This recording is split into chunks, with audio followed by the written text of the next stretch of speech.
Jamais sans la grâce, une dévotion matinale proposée par l'Église évangélique de la grâce en collaboration avec l'Institut Théologie de Cotonou.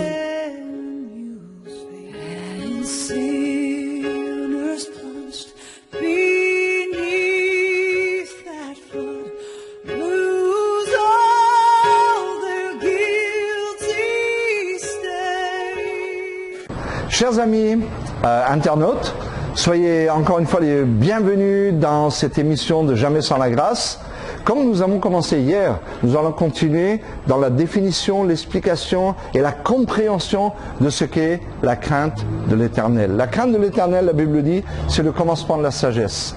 La crainte de l'Éternel, c'est extraordinaire, mais ce n'est surtout pas ce que beaucoup de gens pensent, c'est-à-dire un synonyme de la peur. Il y a des gens qui vont à l'église parce qu'ils ont peur. Il y a des gens qui font des œuvres parce qu'ils ont peur. Ils ont peur d'aller en enfer, peur que Dieu ne les aime pas, peur que Dieu les abandonne, peur que Dieu ne les bénisse pas. Et ça n'a rien à voir avec la crainte de Dieu. Vous saurez ce qu'est le fruit de la crainte de Dieu et vous saurez ce qui produit la crainte de Dieu.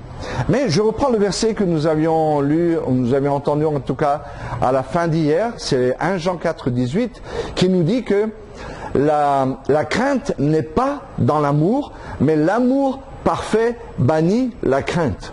Donc il y a une relation étroite entre l'amour de Dieu, et on va définir qu'est-ce que ça veut dire véritablement, l'amour de Dieu et la crainte, la peur.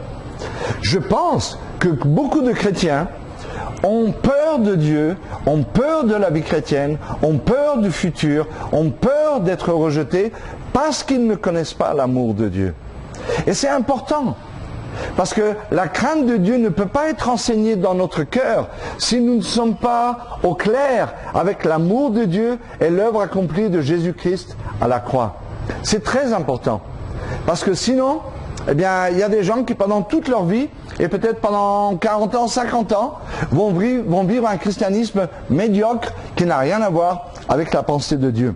Dans Romains 8, verset 15, il est dit, « Vous n'avez pas reçu un esprit de servitude pour être encore dans la crainte, mais vous avez reçu un esprit d'adoption par lequel vous criez « Abba, Père, Dieu, mon papa, Dieu, mon papa ».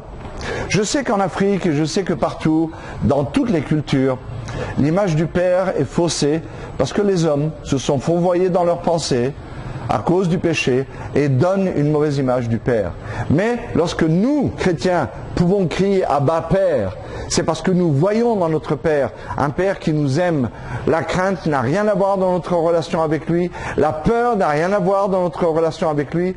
Nous ne sommes plus des serviteurs. Nous ne sommes plus dans la servitude.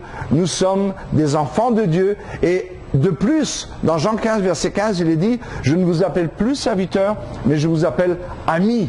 Nous sommes des amis de Dieu et nous sommes des enfants de Dieu. Et la crainte est bannie à cause de l'amour.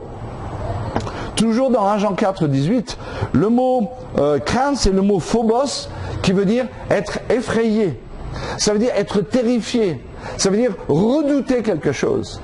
Et nous sommes à des milliards de kilomètres de la pensée de Dieu. 366 fois dans la Bible, d'une façon ou d'une autre, Dieu nous dit « Ne crains pas, ne crains pas, ne craignez pas, ne soyez pas dans la crainte, ne vous inquiétez pas, ne craignez pas. » 366 fois. Pourquoi? Parce que c'est sérieux. C'est un sujet qui est sérieux. La crainte, la mauvaise crainte, c'est sérieux. D'accord? Dans 2 Pierre 1, 19, il est dit, en substance, à la fin, le deuxième passage, il est dit, la deuxième partie du verset, il est dit, car chacun est devenu esclave de ce qui a triomphé de lui. Lorsqu'on se donne à Jésus, on est appelé à renouveler notre façon de penser, notre regard sur les choses. Et la crainte, nous avons tous, moi étant petit, mon père a été très dur avec moi et j'ai craint mon père. J'avais peur même de lui dire la vérité quand je faisais une bêtise. J'avais peur de lui parler, de lui demander quelque chose, par crainte que rien n'arrive véritablement ou que quelque chose de mal arrive. Mais avec Dieu, ce n'est pas du tout de la même façon.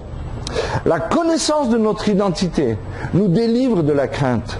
Et l'amour est la substance la plus importante pour établir notre identité. Vous n'êtes plus sous la servitude. Si quelqu'un a donné sa vie à Jésus, il est devenu une nouvelle créature, les choses anciennes sont passées, tout est devenu nouveau.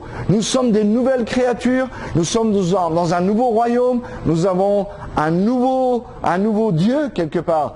Nous servions le Dieu de ce monde, nous avons un nouveau Dieu qui nous aime, qui a tout fait pour nous. Nous ne sommes plus des serviteurs, nous sommes des amis et des enfants de Dieu. Et Dieu veut enlever la crainte de notre cœur. Dieu veut détruire toute forme d'inquiétude par l'expression diverse et variée de son amour, et on va en parler demain. Que Dieu vous bénisse et passez une bonne journée dans la liberté de Dieu. Amen. C'est tout le temps que nous avons. Si vous avez aimé cette dévotion, parlez-en à vos amis. Parlez-leur du message de la grâce et de ce qu'il fait dans vos vies. Pour un sujet de prière, une question ou plus d'informations, contactez-nous. Téléphone 64 88 35 87 ou 96 42 69 05 ou par WhatsApp au 94 75 80 20.